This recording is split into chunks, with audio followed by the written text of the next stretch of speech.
The morning mist clung to Cedar Bay Marina like a shroud over broken dreams. David Carter's weathered hands gripped the starter cord of his ancient fishing boat, the engine sputtering and dying for the third time. Oil-stained coveralls, calloused fingers, the smell of salt and diesel fuel mixing with disappointment. Then she appeared, stepping from a black limousine like she owned the world, designer heels clicking against the weathered dock planks. Her Chanel suit screamed money. Her cold eyes screamed judgment. The woman watched David's boat choke and wheeze, a smirk playing at her perfectly painted lips. "Ha!" she called out, her voice cutting through the morning silence like a blade. "If you're so smart, then fix my boat!" She pointed toward the harbor entrance, where a $50 million yacht sat dead in the water. What David didn't know was that this woman's challenge would either destroy his quiet life forever, or finally prove what everyone in this small town had forgotten about the broken man with oil under his fingernails. 3 years ago, David Carter had been different. He'd worn pressed shirts instead of grease-stained coveralls, carried blueprints instead of wrenches, and dreamed of engineering marvels that would change the world. MIT marine engineering had been his kingdom, and he'd been its brightest prince, until the phone call that shattered everything. The voice on the other end was clinical, professional, apologetic. "Mr. Carter, there's been an accident. Your wife's vehicle skidded on black ice near the Tobin Bridge. We need you to come to Massachusetts General immediately." The words blurred together like watercolors in rain, but the meaning was crystal clear. Sarah was gone, and his 4-year-old daughter needed her father more than the world needed another brilliant engineer. The transition from MIT doctoral candidate to single father happened overnight, like a violent storm that leaves behind a completely altered landscape. David abandoned his PhD with 6 months remaining, his dissertation on revolutionary integrated propulsion systems gathering dust in some forgotten corner of the engineering department. Professor Henderson had begged him to reconsider, promising extensions and flexible schedules, but David couldn't explain that every equation now reminded him of Sarah's laugh, every blueprint echoed with her voice, asking about his work over dinner. The garage his father had left him in Cedar Bay became their lifeline, a place where broken things could be fixed, where the rhythm of honest work could drown out the silence left by Sarah's absence. Emma Carter was 7 now, with her mother's curious green eyes and her father's stubborn streak, though she wielded both with a child's innocent precision. She'd grown up in the garage, doing homework at the reception desk while David worked, learning to identify engine sounds before she could properly read. Her favorite spot was the old office chair behind the counter, where she'd spin in circles while explaining her school day to the rhythmic symphony of air tools and grinding metal. "Mrs. Patterson's Buick is making that wheezy sound again," she'd announce with the authority of someone who'd been listening to automotive diagnostics since she was 4. "And Mr. Bradley said you're the only one in town who can fix his boat engine without overcharging him." She understood, in the way children do, that her father was special, even if he'd forgotten it himself. The woman from the limousine stood like a piece of expensive art that had been accidentally delivered to the wrong address. Everything about her spoke of money and power, the way she held her perfectly manicured hands, the subtle authority in her posture, the clothes that probably cost more than most Cedar Bay residents made in a month. But there was something else, something that David's engineer's eye noticed immediately. She studied his boat's engine with the focus of someone who understood machinery, her gaze tracking the fuel lines and electrical connections with an expertise that seemed incongruous with her appearance. When she spoke, her voice carried the crisp authority of boardrooms and corner offices. "I'm Victoria," she said, offering no last name, no business card, no explanation for her presence. "And I have a proposition that might interest someone with your particular skill set." David wiped his hands on an oil-stained rag, a gesture that had become as automatic as breathing over the past 3 years. The morning sun caught the wedding ring he still wore, its gold surface worn thin but stubbornly persistent. "I fix cars and small boats," he said simply. "If you've got a yacht problem, you need a real marine engineer, not a small-town mechanic." Victoria's smile was sharp as broken glass, predatory in its precision. 30 of the world's best marine engineers have failed to solve my problem. They've cost me millions in consulting fees and accomplished absolutely nothing. Perhaps someone with a different perspective might succeed where they've failed." She paused, letting her words settle like dust after an explosion. "Unless, of course, you're content to remain exactly what you appear to be for the rest of your life." The challenge hung in the salt air between them, as tangible as the morning fog that was slowly burning off under the strengthening sun. David felt something stir inside him, a familiar itch that he'd thought was permanently buried under the weight of responsibility and grief. It was the same restlessness that had driven him to stay up all night in MIT's engineering labs, chasing elegant solutions to impossible problems. But that person was gone, replaced by someone whose greatest ambition was keeping Emma safe and happy in their small, predictable world. "What makes you think I'd want to help you?" he asked, though even as the words left his mouth, he knew she'd already won the first round of their psychological chess match.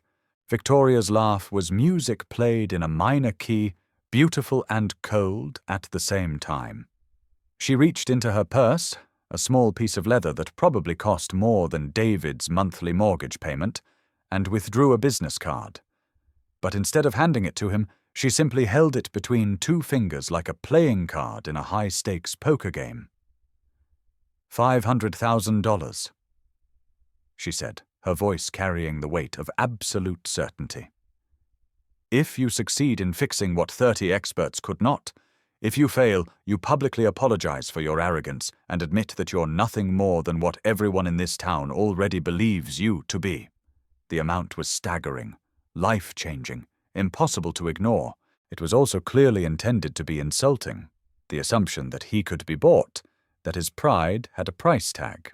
That evening, Emma sat at their kitchen table, her homework spread between a peanut butter sandwich and a glass of milk that left a faint mustache on her upper lip. The kitchen window overlooked the harbour, where fishing boats bobbed at their moorings like sleeping seabirds. David stood at the sink, washing the same plate for the third time, while his mind wrestled with Victoria's challenge. "Daddy," Emma said, not looking up from her math problems, "why did that fancy lady want you to fix her boat?" The question was innocent, but it cut to the heart of everything David had been trying to avoid thinking about. How could he explain that sometimes the world tested you in ways you weren't prepared for? That sometimes strangers appeared with opportunities that felt more like threats? "Sometimes people think they're better than other people, sweetheart," David said finally, setting the clean plate in the dish rack and turning to face his daughter. "They forget that being smart isn't about how much money you have or where you went to school. It's about solving problems and helping people."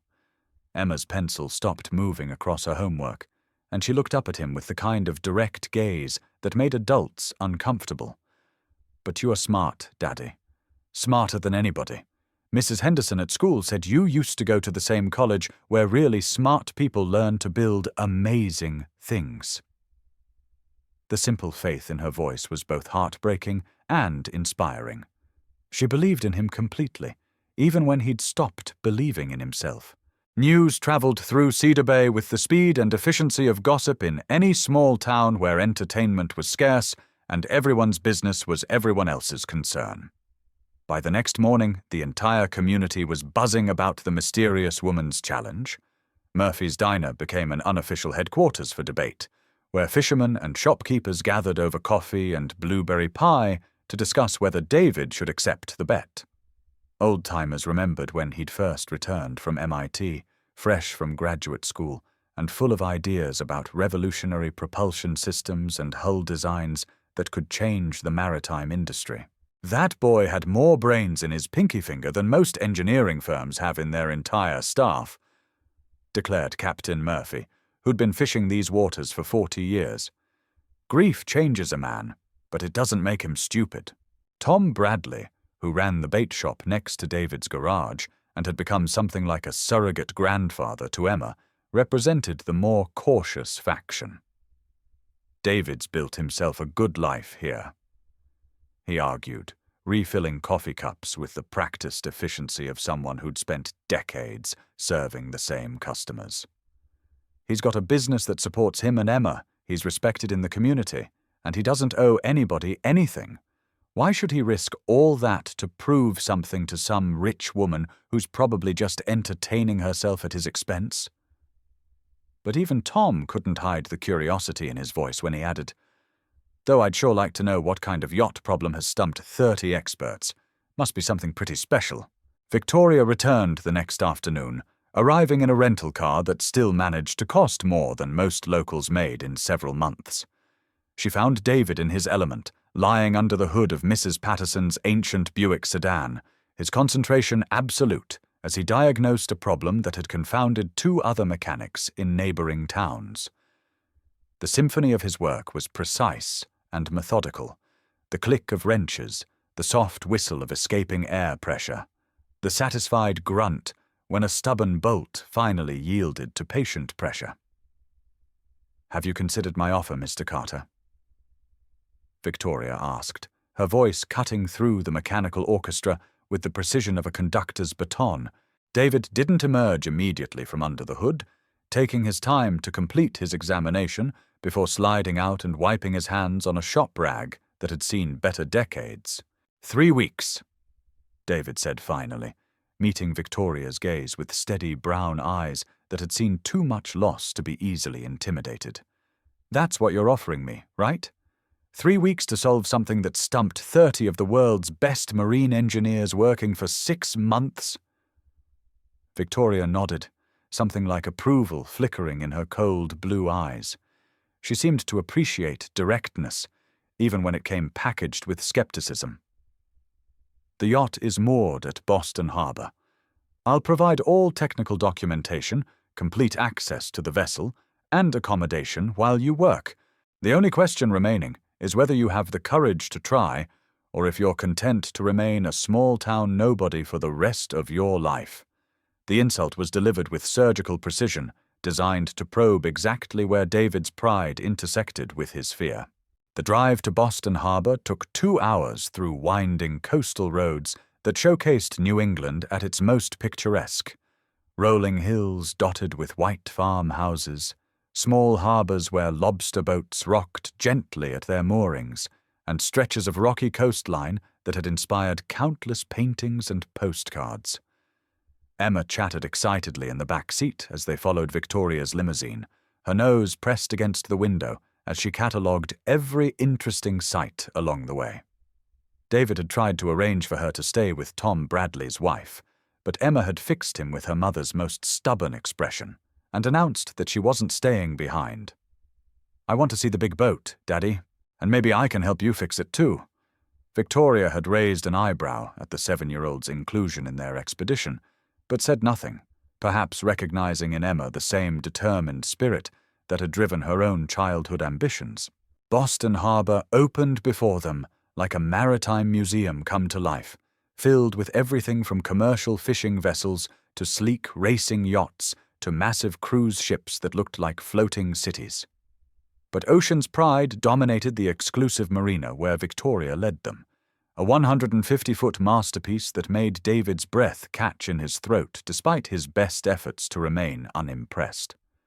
Her lines were sleek as a predator and twice as beautiful, with a hull design that spoke of cutting-edge hydrodynamics and a superstructure that managed to be both elegant and purposeful.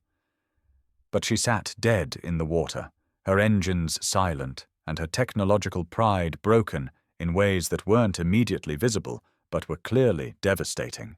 Victoria led them through Ocean's Pride's interior with the confident stride of someone giving a tour of her own palace.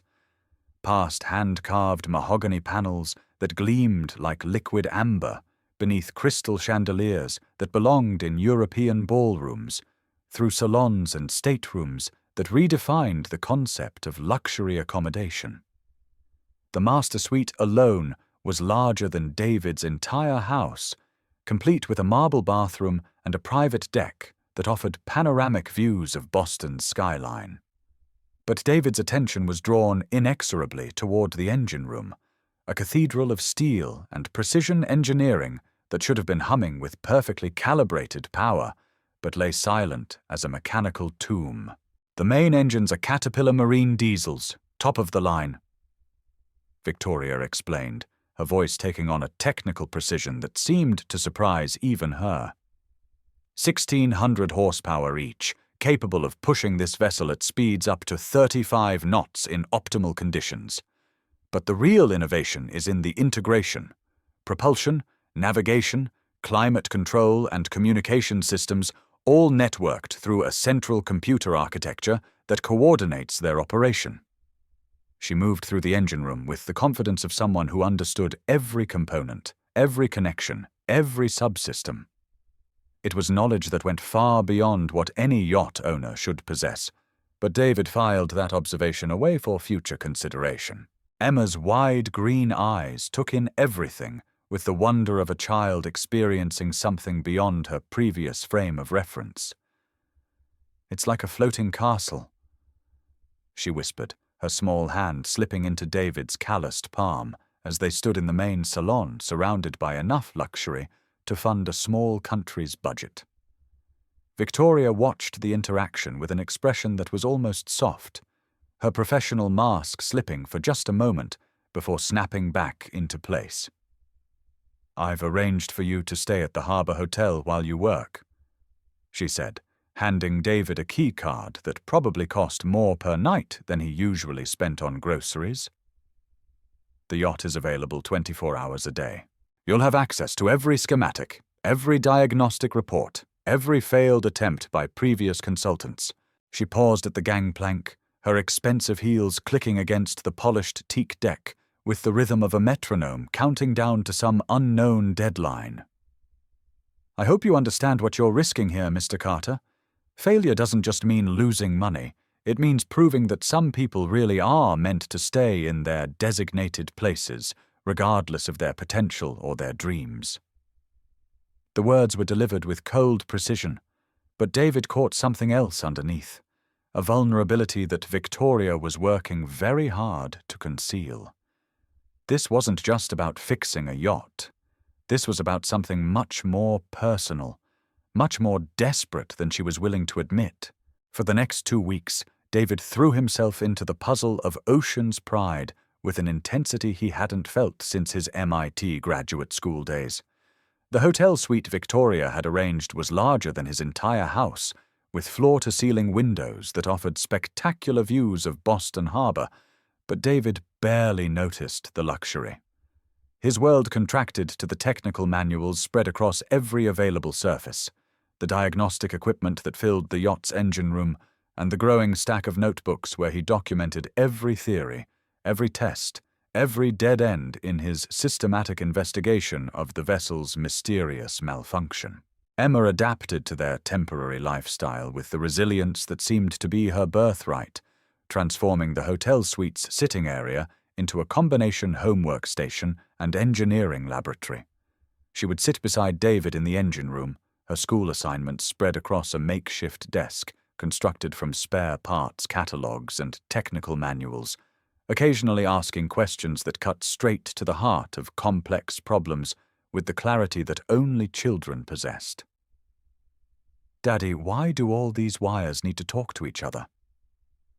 she asked one afternoon, gesturing at the maze of cables that connected Ocean's Pride's various systems. "Wouldn't it be simpler if each thing just did its own job?" The question stopped David cold, because it highlighted something he'd been struggling to articulate about the yacht's revolutionary design philosophy.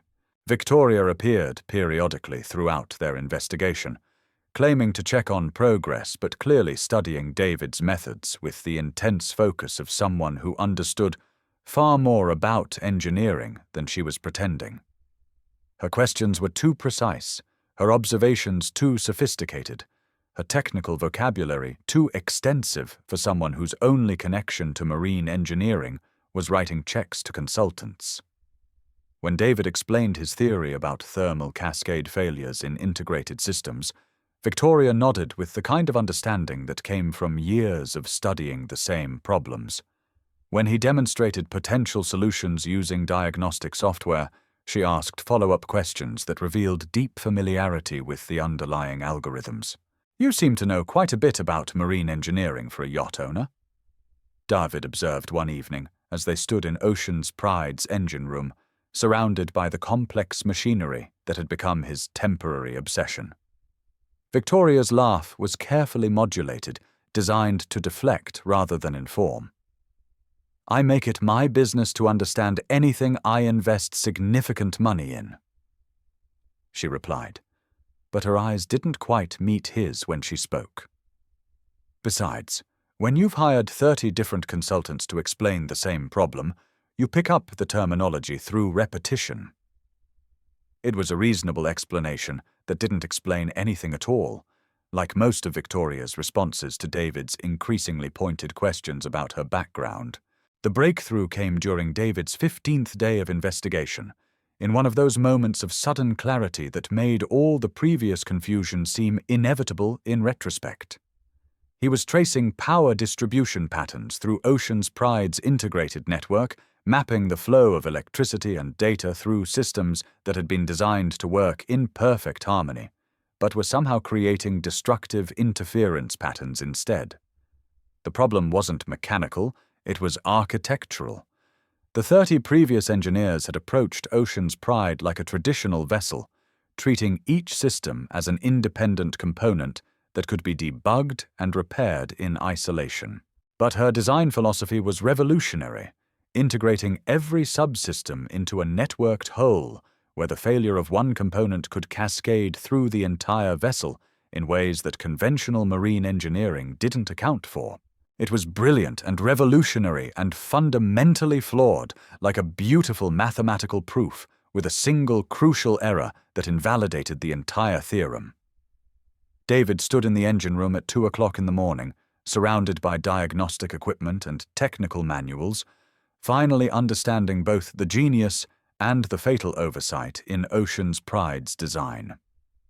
The thermal management system was conflicting with the navigation integration in ways that created feedback loops under specific operating conditions. When the yacht reached certain speeds or encountered particular sea states, the computer systems would begin fighting each other, each trying to optimize performance according to its own parameters without considering the impact on other subsystems. The result was a cascading failure that shut down everything to prevent catastrophic damage. The solution was elegant in its simplicity, a complete restructuring of the thermal management protocols and a series of software patches that would allow the various systems to communicate more effectively. But as David stared at the technical documentation spread across every available surface in the engine room, a nagging suspicion began to crystallize into certainty. The design philosophy behind Ocean's Pride was too sophisticated, too revolutionary for any commercial yacht builder he knew. This was the work of someone pushing the absolute boundaries of marine engineering, someone who understood integrated systems theory at a level that few engineers in the world could match, someone like the David Carter he used to be, someone like the mysterious Victoria, who seemed to know exactly which questions to ask and which observations would guide him toward the solution. Curiosity drove David to the hotel's business center at 3 o'clock in the morning, Emma sleeping peacefully in their suite, while he wrestled with suspicions that had been growing stronger with each passing day. A simple Google search for Victoria Yacht Owner Boston yielded disappointing results, mostly society page mentions and marina registration records that revealed nothing about technical expertise or engineering background. But when he tried Ocean's Pride Yacht Designer, the search results hit him like a physical blow that left him staring at the computer screen in stunned disbelief. Victoria Blackwater, CEO and founder of Blackwater Marine Industries, 42 years old, MIT Marine Engineering, class of 2004, just 2 years behind David's own enrollment. Forbes magazine's list of America's 50 most powerful women in technology. Holder of 17 patents in advanced marine propulsion systems. Designer of revolutionary yacht propulsion systems that had redefined luxury maritime engineering. And according to the business journals, he found himself reading with growing amazement and anger, currently facing the greatest crisis of her career as her flagship design, Ocean's Pride, remained mysteriously inoperable despite the efforts of dozens of experts and millions of dollars in consulting fees. The woman who had mocked him as a small-town nobody was one of the most brilliant marine engineers alive, someone whose innovations had transformed an entire industry. The yacht he'd been hired to fix was her own masterpiece, the culmination of a career spent pushing the boundaries of what was possible in maritime design. And the challenge that had seemed like cruel entertainment was actually desperate necessity. Victoria Blackwater needed Ocean's Pride, working not just to prove her engineering theories, but to save her company from the financial and reputational disaster that would result from her flagship vessel's very public failure. The next morning, David found Victoria waiting at Ocean's Pride's gangplank, her usual confident demeanor replaced by something that looked almost like nervousness. She was earlier than usual, arriving before the mariner's normal business hours when the docks were still shrouded in morning mist, and the only sounds were the gentle lapping of waves against hull and the distant cry of seagulls beginning their daily hunt for breakfast. Emma had insisted on coming along despite the early hour, clutching a thermos of hot chocolate and a paper bag containing 2 chocolate chip muffins she'd charmed from the hotel breakfast staff with the irresistible combination of gap-toothed smile and polite persistence.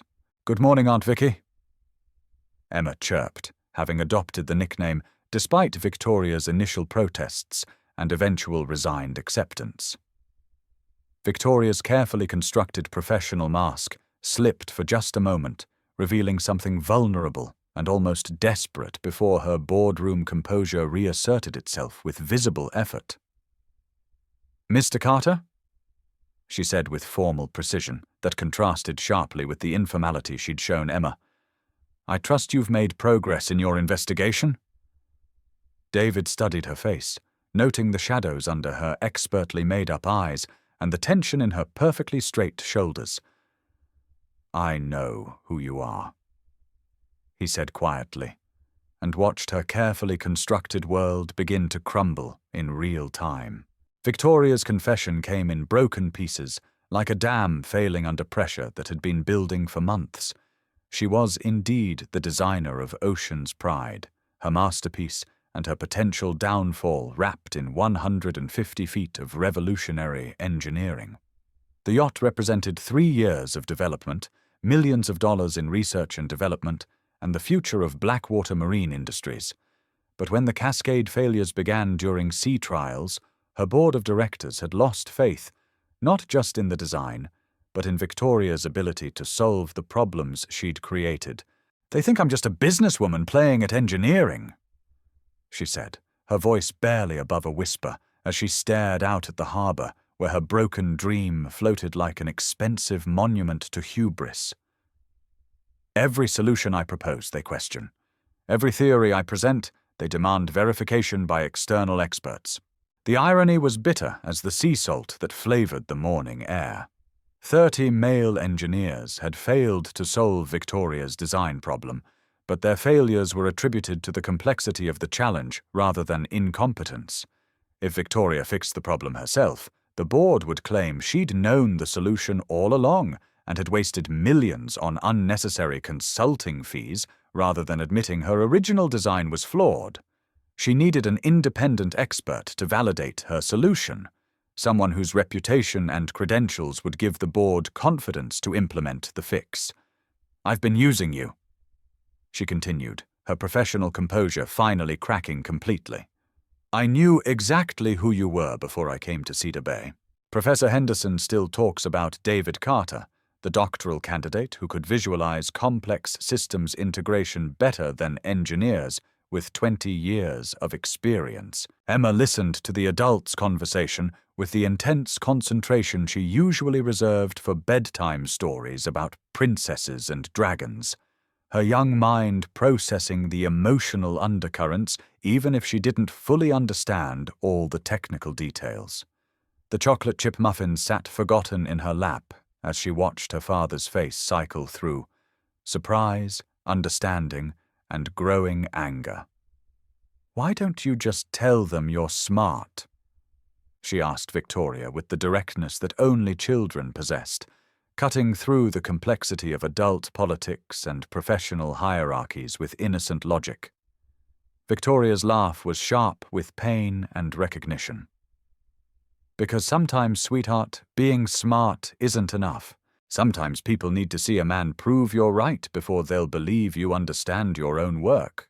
David felt the weight of recognition settling over him like a familiar but unwelcome coat. Victoria's struggle was his own story reflected in a different mirror, brilliance constrained by others' expectations and limitations. She was brilliant, but trapped by her gender in an industry that questioned women's technical competence, just as he was brilliant but constrained by his own fears and the protective walls he'd built around his grief. The difference was that Victoria was still fighting, still trying to prove herself in a world that demanded she justify her expertise daily, while David had simply withdrawn from the battlefield entirely. "I needed someone with your background to validate my solution," Victoria continued, her confession spilling out like blood from a wound that had been festering for months. "To be the independent expert who could give my board the confidence to implement the fix I've known how to make since the second week of sea trials. But somewhere along the way, it stopped being just about the yacht."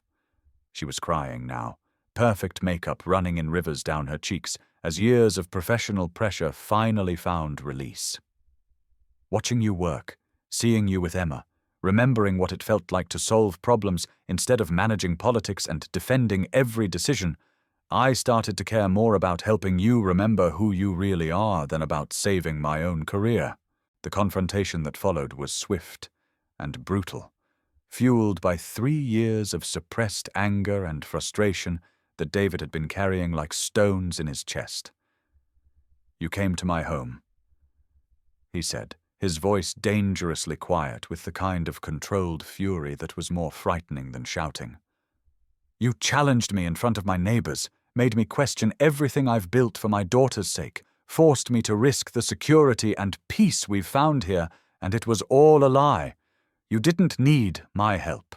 You needed my signature on your solution." Emma watched her father with wide, frightened eyes as his carefully maintained composure finally cracked under the weight of feeling betrayed by someone he'd begun to trust. "I trusted you," David continued, his voice rising with each word as years of suppressed emotion found their target. "Emma trusted you. We don't have many people in our lives anymore, and you made yourself matter to us just so you could use us as props in your corporate drama." Victoria stood frozen under the weight of his accusation, unable to defend herself because every word was true. She had manipulated them, had exploited their loneliness and David's buried ambitions for her own purposes. The fact that she'd come to care about them genuinely didn't erase the deception that had brought her into their lives. But Emma Carter had inherited her mother's compassionate heart, along with her father's stubborn determination, and she was tired of watching the two adults she loved most hurt each other with words that couldn't be taken back. "Stop it!" she shouted, her 7-year-old voice cutting through their argument like a ship's horn piercing fog. "Daddy, you always told me that smart people help each other solve problems instead of fighting about who's smarter. Aunt Vicky has a problem, and you know how to fix it. Why won't you help her?" The simple question hung in the salt air between them, exposing the complexity of adult pride and fear that had overcomplicated what could have been a straightforward collaboration. From the mouths of babes came wisdom that 2 brilliant engineers had somehow missed entirely in their focus on professional credentials and emotional wounds. Emma's question stripped away all the layers of deception and hurt feelings and corporate politics, reducing their situation to its essential elements. Two people who understood each other's work, facing a problem that required both their expertise to solve. The rest was just noise. Important noise that would need to be addressed eventually, but noise nonetheless. David's decision to continue came not from forgiveness, which would take much longer to find, but from recognition of a fundamental truth that Emma had articulated better than any adult could. Victoria was facing the same kind of professional suffocation he'd experienced when he left MIT. The slow death of dreams under the weight of others' limited expectations and institutional prejudices. The difference was that she was still fighting, still trying to prove herself worthy of the respect her achievements should have earned automatically. "We finish this," he said finally, his voice rough with exhaustion and reluctant respect. "But we do it as equal partners, not as user and tool. You tell me everything. Every detail of your design theory, every solution you've tested, every modification you've considered. And when we solve this problem, we solve it together with both our names on the solution." Victoria nodded through her tears, understanding that she was being offered a form of redemption she probably didn't deserve, but desperately needed. The partnership they forged in that moment was built on mutual recognition rather than trust. Two engineers who understood each other's capabilities, even if they couldn't yet forgive each other's methods. It was a beginning, not an ending, the first step toward something that might eventually become genuine collaboration if they could both learn to be honest about their needs and limitations. The final week of work transformed Ocean's Pride from a luxury yacht into a floating laboratory where two brilliant minds finally found their equal partnership. Victoria's theoretical knowledge combined with David's practical intuition created solutions that neither could have reached alone. Their different approaches to problem-solving complementing each other in ways that surprised them both. Emma became their unofficial project coordinator, ferrying tools and coffee and asking the innocent questions that sometimes revealed overlooked possibilities. The repair itself was surprisingly straightforward once they understood the integrated systems approach. A complete restructuring of the thermal management protocols, new software to prevent cascade failures, and a series of hardware modifications that would allow the various systems to communicate more effectively without creating destructive interference patterns. The moment Ocean's Pride roared to life was electric in every sense of the word. The massive Caterpillar engines hummed with smooth, perfectly calibrated power, every system functioning in the kind of harmony that the original design had always promised but never delivered. The yacht responded to navigation commands with precision and grace, her revolutionary integrated systems finally working as Victoria had envisioned them during 3 years of development. David and Victoria stood side by side in the engine room, both covered in grease and sweat, and grinning like children who'd just built their first successful treehouse. Emma cheered from her perch on a nearby toolbox, her excitement infectious as she celebrated their triumph over a problem that had defeated dozens of experts. "We did it, Daddy! You and Aunt Vicky fixed the big boat!" Her joy was pure and uncomplicated, a reminder that the best victories were always shared ones. Victoria's transformation in the aftermath was remarkable to witness, like watching someone shed a costume they'd been wearing for so long they'd forgotten it wasn't their real skin. She replaced the cold professionalism that had armored her during their first meeting with genuine warmth and a vulnerability that made her seem younger despite her 42 years.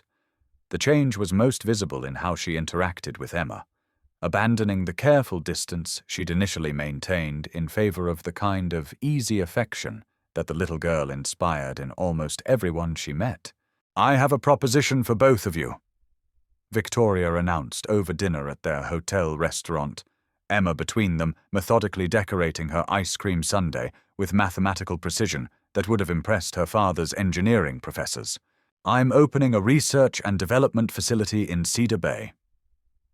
Victoria continued, her voice carrying the excitement of someone who'd finally found a path forward after months of professional uncertainty. Blackwater Marine Industries needs a chief technical officer who understands integrated systems theory and isn't afraid to get his hands dirty when theoretical solutions need practical implementation. The salary would be 3 times what you make at the garage, and the work would involve designing the next generation of marine propulsion systems for everything from luxury yachts to commercial fishing vessels. She looked directly at David as she continued, her blue eyes bright with possibility. But more than that, I need a partner who reminds me why I became an engineer in the first place. Someone who solves problems because they matter, not because they generate impressive quarterly reports. The return to Cedar Bay felt like coming home from a war they'd somehow managed to win despite being outgunned and unprepared for the battles they'd faced. Emma chatted excitedly about their adventure during the entire drive home, already planning to tell her friends about the floating castle and the brilliant woman who'd become an unexpected part of their small family. Victoria followed them in her rental car, having decided to stay in town while the new research facility was being established in a converted warehouse next to David's garage. The symbolism wasn't lost on any of them. Old and new, practical and theoretical, past and future existing side by side in a way that honored both tradition and innovation. David found himself looking forward to their collaboration with an enthusiasm he hadn't felt about work in years. The garage would remain open for the locals who depended on his services, but now it would also house the beginnings of something revolutionary. A place where practical skill met theoretical innovation, where broken things could be made not just functional, but better than they'd ever been before. It was the kind of work he'd dreamed about during his MIT days, the intersection of pure engineering and real-world application that could change how people interacted with the technology that surrounded them. 6 months later, the transformation was complete, but subtle in the way that the best changes often were. Cedar Bay still looked like the same sleepy fishing town that tourists drove through on their way to more fashionable destinations, but Carter Blackwater Marine Design occupied the renovated warehouse next to David's garage, where Emma could still hear her father working while she played in their backyard. Victoria had bought a small house 3 blocks away, close enough for morning walks to work, but far enough to maintain the careful boundaries that their evolving relationship required. The town had accepted her, with the grudging approval they reserved for outsiders who proved their commitment by staying through a Maine winter and learning to order coffee at Murphy's Diner without specifying the brand of oat milk or requesting modifications to decades-old recipes. David still twisted his wedding ring when he was thinking, but the gesture had evolved from a manifestation of grief to a form of contemplation that honored his past while acknowledging his present. Sarah's memory remained precious and permanent, woven into the fabric of his daily life through Emma's laugh and the values that guided his decisions. But it no longer felt like a wall between him and the possibility of new happiness. Victoria understood the complexity of his emotions without requiring explanations or timelines for healing, having learned through her own professional struggles that some wounds needed to heal at their own pace, rather than according to external schedules or expectations. Their relationship existed in the careful space between friendship and something deeper, growing at the pace of trust rebuilt and emotional walls gradually lowered. They were partners first and foremost, united by their shared passion for solving problems that mattered and their mutual respect for each other's expertise. But underneath the professional collaboration was something warmer and more personal, the recognition that they understood each other in ways that went beyond technical knowledge or shared experiences. Emma had become the bridge between their 2 cautious hearts, her easy affection for Victoria creating a safe space where all of them could explore what family might look like when it was chosen rather than simply inherited. The spring morning, when Emma found David and Victoria working side by side on the prototype for their new integrated propulsion system, she settled onto her favorite toolbox perch with the satisfaction of someone whose faith had been vindicated. They moved around each other with the easy synchronization of true partners, Victoria's theoretical expertise seamlessly complementing David's practical intuition in ways that produced innovations neither could have achieved alone. Their conversation flowed between technical specifications and gentle teasing, punctuated by the kind of comfortable silences that spoke of deep understanding and mutual respect. "Daddy," Emma said, opening her homework folder with the deliberate precision she brought to everything she considered important. "Are you and Aunt Vicky going to get married?" The question hung in the workshop air like morning mist, honest and innocent, and completely terrifying in its implications. Victoria's laugh was warm music, free of the sharp edges that had characterized her earlier appearances in their lives. "Your father and I are still figuring out what we mean to each other, sweetheart," she said, ruffling Emma's hair with fingers that bore the honest stains of someone who'd learned to value practical work as much as theoretical elegance. "But whatever happens, you'll always be the smartest person in this family." David watched the interaction with wonder that never seemed to diminish, still amazed by how naturally Victoria had adapted to the rhythms of their life. She'd learned to braid Emma's hair for school, to pack lunches that balanced nutrition with a 7-year-old's preferences, and to navigate the delicate dance of being important to a child without trying to replace the mother who would always hold the primary place in Emma's heart. The business journals would later write extensively about Blackwater Marine Industries' remarkable turnaround, crediting innovative leadership and strategic partnerships for the company's return to profitability and industry leadership position. Victoria's decision to decentralize research and development, establishing satellite facilities in smaller communities where overhead costs were lower and talent was often undervalued, became a model that other technology companies began to emulate. But the real story was smaller and more personal. Two brilliant people who'd found their way back to themselves through the simple act of solving problems together, without the artificial barriers that corporate hierarchies and professional jealousies so often created. Victoria never returned to the cold professionalism that had defined her early corporate persona, instead bringing the warmth and authenticity she'd rediscovered in Cedar Bay to every board meeting and investor presentation.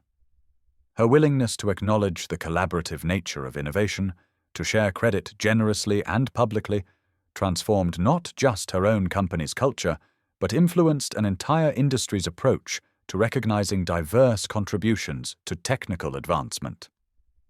David never returned to MIT to finish his abandoned PhD, but his work with Victoria was pushing the boundaries of marine engineering in ways that made his old dissertation seem quaint by comparison.